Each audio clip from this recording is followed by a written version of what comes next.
Nagising ako ng hating gabi at nagtaka na lang ako nang sa bintana dumaan ang asawa ko na akala kong natutulog na ito at labis kong ikinagulat kung bakit sa bintana dumaan ang asawa ko.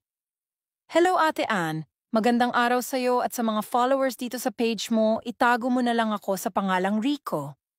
31-year-old na po ako nakatira sa Visayas. Ate Ann, gusto ko lang i-share sa'yo ang kaganapan sa buhay namin ng asawa ko. Tungkol ito sa ng kapitbahay namin. May asawa po ako, Ate Ann, at may isa kaming anak. Ate Ann, maraming nagsasabi sa akon bakit daw pinakasalan ko ang asawa ko ngayon. Dahil daw marami itong mukha, pero Ate Ann, hindi ako naniwala. Ang sa akin ay mahal ko siya at alam kong hindi niya ako. Ate Ann, may kapitbahay kami na halos magkadikit lang talaga ang bahay namin. At may asawa na rin ito kaya lang wala sa bahay ang asawa niya dahil nasa abroad ito. Maliit lang ang bahay namin at sa kwarto namin may bintana kami doon at makikita rin ang bintana ng kapitbahaw namin.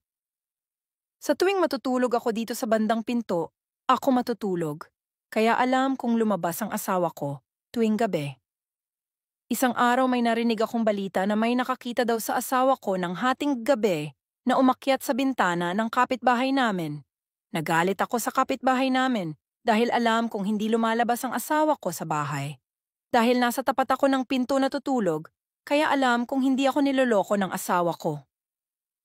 Isang gabi may narinig akong sa kapitbahay namin, nagising ako tiningnan ko ang asawa ko nasa tabi ito ng anak ko at nakakumot pa ito habang nilalamig, hindi ko na siya ginising pa atean dahil sa pag-aakala kong tulog na talaga ito. Lumabas ako sa labas atean dahil gusto kong gumamit ng banyo at nang nakita kong may umakyat sa bintana namin, hindi ko maaninag dahil sa dilim, kaya dali-dali akong umakyat sa taas. Dahil baka anong gawin sa asawa at anak ko, Ate Ann, nang pumasok na ako, kitang-kita ko ang asawa ko pala ang umakyat at ang nasa kumot pala mga habol, ito na ginawang mukhang tao, nagulat ako. Ate Ann, sa nakita ko kaya tinanong ko siya kung saan siya galing. Hindi siya makasagot hanggang sa pinaamin ko siya kung talagang totoo ba ang tsismis ng mga kapitbahay na siya iyong nakikita nila. Ate Ann, imbes na magmakaawa siya sa akin pero hindi bagkus sinabi pa niya, nasawa daw siya sa akin dahil hindi daw ako marunong kumain. Noong mga gabing iyon dahil sa kahihiyan ko sa ginawa niya, niligpit ko ang gamit niya at hinatid ko siya sa mga magulang niya. Umiyak siya at humingi ng tawad pero Ate Ann, parang hindi ko na siya kayang patawarin dahil matagal na pala nila ako.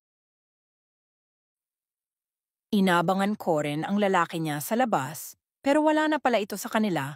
Umalis daw ito dahil natakot sa ginagawa nila ng asawa ko. Ngayon, Ate Ann, nagsikap ako kahit wala sa buhay namin ng anak ko ang mama niya. Hanggang dito na lang Ate Ann. Rico.